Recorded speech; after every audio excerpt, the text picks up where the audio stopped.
좋은 날입니다. 오늘도 말씀 안에 승리하는 하루 되시기를 기도하겠습니다. 오늘 생명의 산 본문은 사무엘하 19장 9절부터 15절입니다.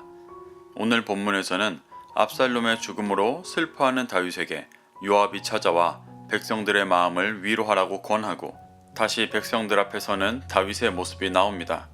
이 구절들을 통해 하나님께서 무엇을 말씀하시는지 한 절 한 절 살펴보도록 하겠습니다. 9절부터 10절입니다. 이스라엘 모든 지파 백성들이 변론하여 이르되 왕이 우리를 원수의 손에서 구원하여 내셨고 또 우리를 블레셋 사람들의 손에서 구원하셨으나 이제 압살롬을 피하여 그 땅에서 나가셨고 우리가 기름을 부어 우리를 다스리게 한 압살롬은 싸움에서 죽었거늘 이제 우리가 어찌하여 왕을 도로 모셔올 일에 잠잠하고 있느냐 하니라.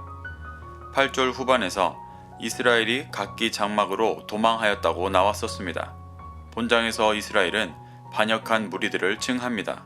그래서 9절에서 말하고 있는 이스라엘 역시 8절에서 말했던 이스라엘과 동일한 압살롬과 함께 반역했던 자들입니다.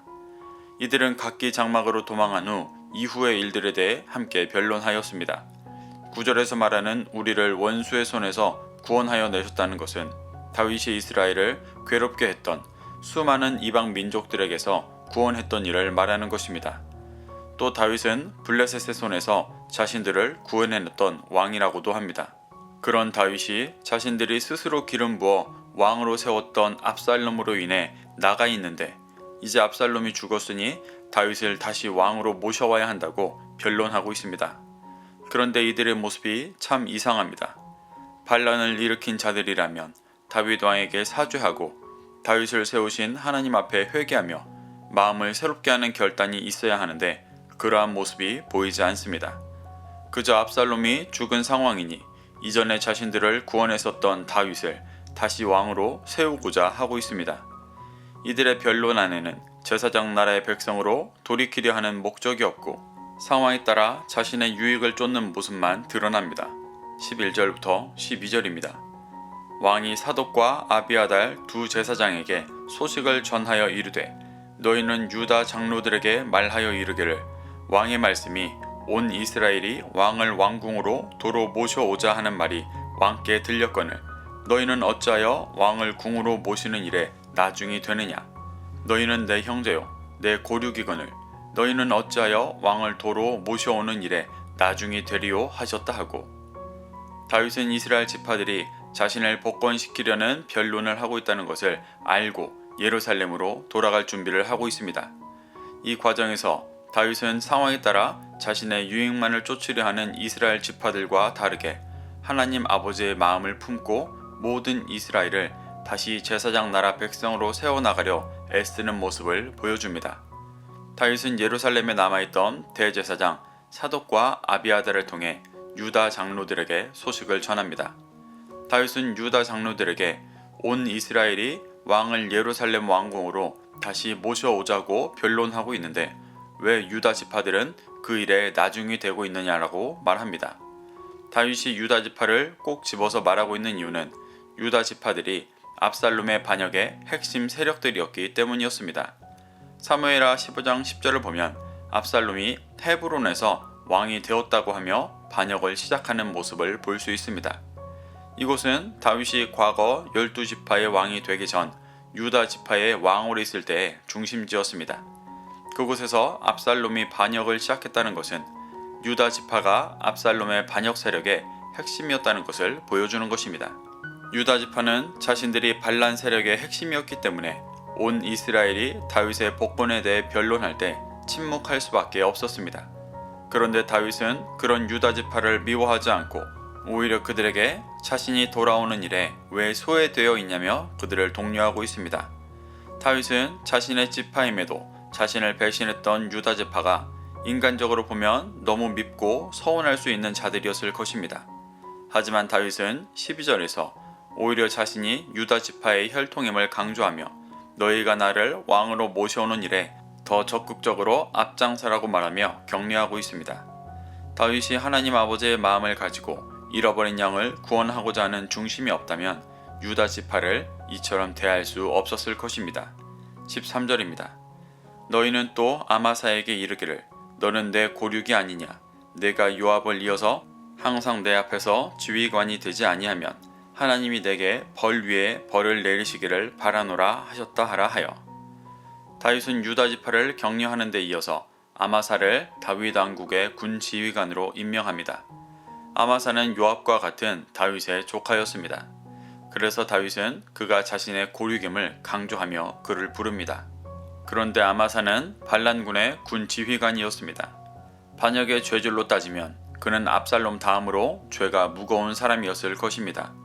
그런데 다윗은 그 죄와 상관없이 그를 선대하여 요압을 이어 군 지휘관이 되어야 한다고 말하고 있습니다. 여기서 이어서의 원어가 타하트로 무엇 대신에 라는 뜻입니다. 다윗은 멀쩡히 영향력을 끼치고 있는 요압을 대신해서 반란군 지휘관이었던 아마사를 군 지휘관으로 세우고 있는 것입니다. 이 일에 대해 다윗이 정치적인 목적으로 행하는 일이라고 말하기도 합니다. 아마사가 유다 지파에서 힘이 있는 사람이니 그를 선대해 유다 지파의 마음을 얻고 왕궁으로 복귀하기 위함이라고 말하기도 합니다. 그런데 그 이유를 위해 언제 다시 반란을 일으킬지 모르는 반란군의 지휘관이었던 자에게 자신의 모든 군사의 지휘권을 준다는 것은 너무 리스크가 큰 일이었을 것입니다. 다윗의 일을 계속해서 하나님 아버지의 마음을 행하는 차원으로 보지 않는다면 이해가 되지 않는 일 투성일 것입니다. 다윗은 죄를 짓고 돌이키기보다 두려움과 죄책감으로 인해 스스로 구원의 길에서 멀어져 가려는 유다 지파를 구원하기 위해 자신의 전부를 들여 그들을 다시 진리로 인도하려 하고 있는 것입니다.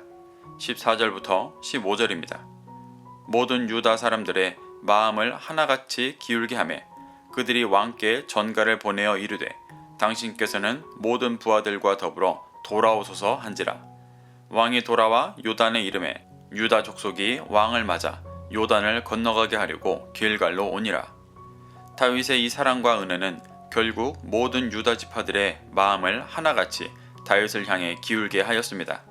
그래서 유다 지파가 다윗에게 모든 부하들과 더불어 돌아와 달라는 전가를 보냈습니다. 그들을 구원의 길로 인도하려는 다윗의 사랑과 은혜가 열매 맺고 있는 것입니다. 다윗은 이들의 전갈에 기쁨으로 돌아오게 되고 유다 족속이 왕을 맞이해 요단 옆 길갈까지 나오게 되었습니다.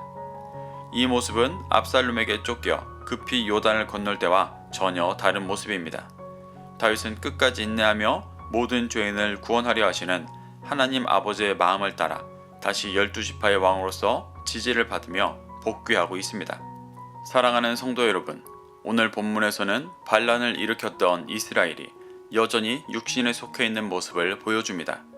하나님께서 제사장 나라 왕으로 세우신 다윗을 자신의 유익을 쫓아 압살롬과 함께 쫓아내놓고 회개하는 모습을 보이지 않고 있습니다. 그러며 압살롬이 죽자 또 자신의 유익을 쫓아 다윗을 부르고 있습니다. 그에 비해 다윗은 압살롬에게 쫓기는 시간 내내 하나님 아버지의 마음을 품고 압살롬과 반역한 모든 이스라엘을 구원하기 소망하는 모습을 보여주었습니다. 그 중심은 오늘 본문에 나온 예루살렘으로 다시 복귀하는 과정에서도 잘 드러납니다. 우리는 자신의 중심이 회개하지 않고 여전히 자신의 유익을 쫓고 있는 이스라엘과 같지 않은지 돌아볼 수 있어야 합니다. 그래서 하나님 아버지의 마음을 품고 사랑과 은혜로 백성들을 진리로 인도하고 있는 다윗의 중심이 우리 안에 품어지게 되기를 기도해야 합니다. 그래서 다윗과 같이 선한 열매를 맺어가며 다시 오실 주님을 준비하는 주님의 귀한 자녀로 세워지기를 소망합니다. 오늘도 이 말씀을 심령에 새겨 승리하는 하루 되시기를 기도하겠습니다.